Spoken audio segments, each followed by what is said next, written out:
बोल इंडिया, आजाद हैं। दोस्तों, लगातार एक खबर आप अलग अलग न्यूज चैनल पर देख रहे होंगे कि ईरान ने पाकिस्तान के अंदर घुसकर सर्जिकल स्ट्राइक कर दिया, यानी पाकिस्तान पर हमला कर दिया है। यह खबर पूरी तरह से दिखाई जा रही है कि पाकिस्तान पर हमला ईरान ने किया है। लेकिन आज मैं अपनी इस वीडियो में आपके सामने तथ्य और सबूतों के साथ दिखाऊंगा कि क्या वाकई ईरान ने पाकिस्तान पर हमला किया है या फिर ईरान का मकसद कुछ और है।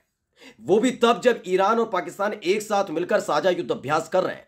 उसी दौरान ईरान को यह कदम क्यों उठाना पड़ा? क्या पाकिस्तान को इसकी जानकारी नहीं थी या फिर पाकिस्तान को जानकारी देने के बाद ईरान ने यह कदम उठाया है? किनके खिलाफ उठाया है? क्या आम नागरिकों के खिलाफ उठाया है या कोई एक ऐसा आतंकी संगठन है जो ईरान के लिए खतरा बना हुआ था, उसके खिलाफ यह कदम उठाया गया है? एक एक सबूत, एक एक तथ्य आपके सामने रखने जा रहा हूं।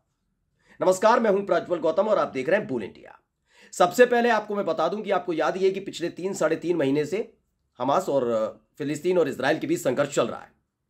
इन सब के बीच आप देखिए यमन और हूती की एंट्री हुई, लाल सागर के अंदर अमेरिका और ब्रिटेन कूदे और उसने यमन पर हमला किया। ये तमाम अलग अलग चीजें निकलकर सामने आ रही है। इसी बीच एक खबर आई थी 24 घंटे पहले कि ईरान ने एक बहुत बड़ा कदम उठाया। ईरान ने सीरिया और इराक के अंदर मोसाद के जो हेडक्वार्टर बने हुए थे, ये छुपकर रहते हैं एजेंट, इजराइल का एक खुफिया एजेंसी है मोसाद, जिसके गुणगान इजराइल और इजराइल के जो पिछलग्गू देश हैं जो उसे बहुत खासम खास दोस्त मानते हैं, वो मोसाद को लेकर अलग अलग कहानियां बताते रहते हैं कि इजराइल ने कि इस खुफिया एजेंसी मोसाद ने अंदर देश में घुसकर वहां अपने दुश्मनों को खत्म कर दिया। बहुत सारी कहानियां हैं। ऐसे बताया गया कि सीरिया और इराक में भी मोसाद के जो एजेंट थे वो छिपे हुए थे, लेकिन ईरान ने इसका पता किया और उसके बाद मिसाइल दागी गई और हेडक्वार्टर जो था मोसाद का गुप्त ठिकाना बना रखा था उसे नस्ते-नाबूद कर दिया। यह खबर अभी तक शांत होती है और ईरान को कोसने वाले लोग शांत हो पाते उससे पहले ही निकलकर सामने आया है कि ईरान एक बड़ा धमाका कर दिया। उसने पाकिस्तान के बलूचिस्तान में एक ऐसी जगह हमला किया है जहां पर आतंकी संगठन रह रहे थे। पाकिस्तान की तरफ से जरूर उस संगठन को, जैश-ए-उदल है, उसको आतंकवादी संगठन नहीं बताया गया, लेकिन फिर भी जो खबर निकलकर सामने आई है कि ईरान उसे आतंकी संगठन मानता था, खतरा मानता था, इसलिए उस पर हमला किया गया है। अब पहले खबर में एक एक करके आपको बता देता हूं। ईरान ऑब्जर्वर है, इसने ट्वीट किया है, breaking, IRGC strict terrorist headquarter inside Pakistan, Jaish-ul-Adl headquarter और hit and destroyed by ballistic missiles and drones. इस खबर को पढ़ना सबसे ज्यादा जरूरी है कि ईरान ने किस तरीके से पाकिस्तान के अंदर घुसकर इस पूरी गतिविधि को अंजाम दिया। यह खबर सच है, यह झूठ खबर नहीं है जो अलग अलग चैनल्स पर आप देख रहे हैं। खबर गलत नहीं है। दूसरी पुष्टि मैं भी आपको करके बताता हूं इसकी इजाजत किसने दी, ऑर्डर किसने दिया। इसे भी ईरान ऑब्जर्वर ने डाला है, लिखा कि breaking, Imam Khamenei personally ordered the strike against Mossad headquarter, ISIS hideouts and the Jaish-ul-Adl.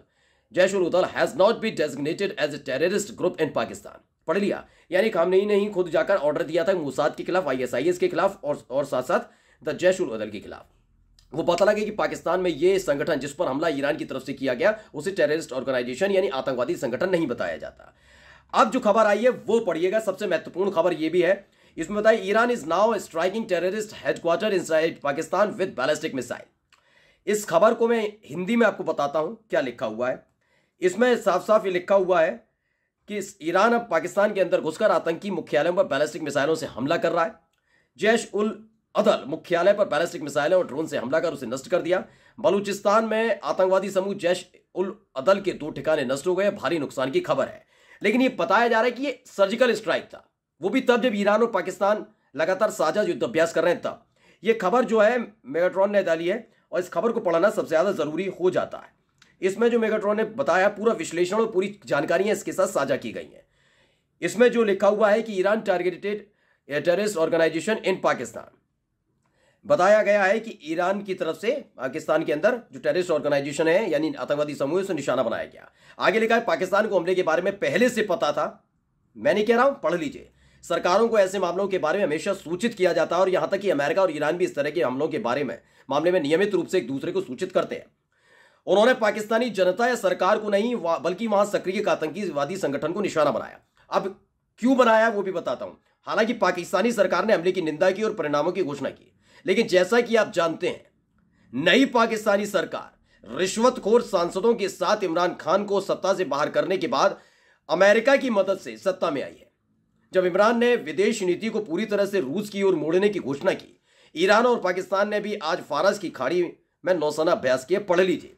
एक ऐसे दौर में जब ईरान और पाकिस्तान फारस की खाड़ी में एक साथ मिलकर युद्ध अभ्यास कर रहे हैं, उसी दौरान यह हमला किया गया।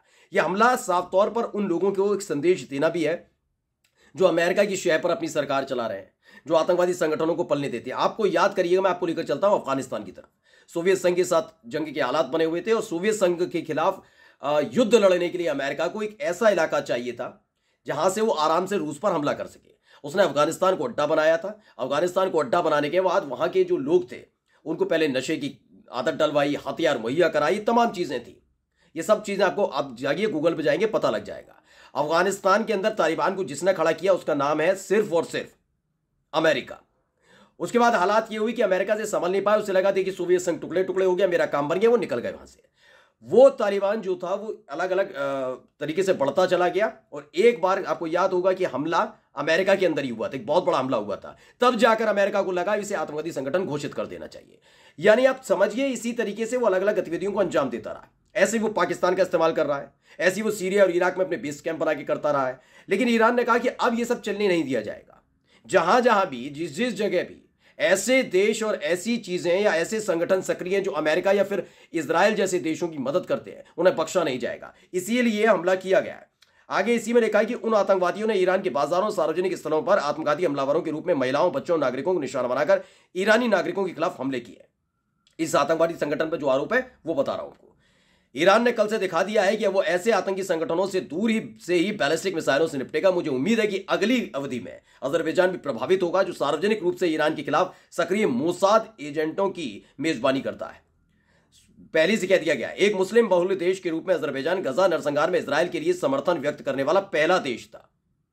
अजरबैजान ने इजराइल का साथ दिया था और इजराइल का तेल का मुख्य आपूर्ति करता है। दूसरी ओर नारगोन काराबाख में आर्मेनियाई लोगों के जातीय सफाई की शुरुआत से पहले इजराइल ने उन्हें हथियारों से लाद दिया। इजराइल की जो घिनौनी करतूतें अमेरिका की और इजराइल की ज्यादा दूर की सोच नहीं है, एक सी है, घिनौनी सोच है दोनों की। हालांकि आसपास की सभी काउंटियों के लिए संदेश है कि यदि वो मोसाद समेत ईरान के खिलाफ सक्रिय आतंकवादियों को सफाया नहीं करते हैं तो ईरान उनके लिए ऐसा करेगा।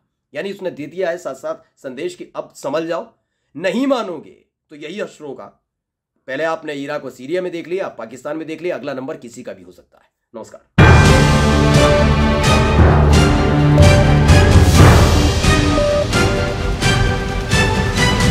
बोल इंडिया, आजाद हैं।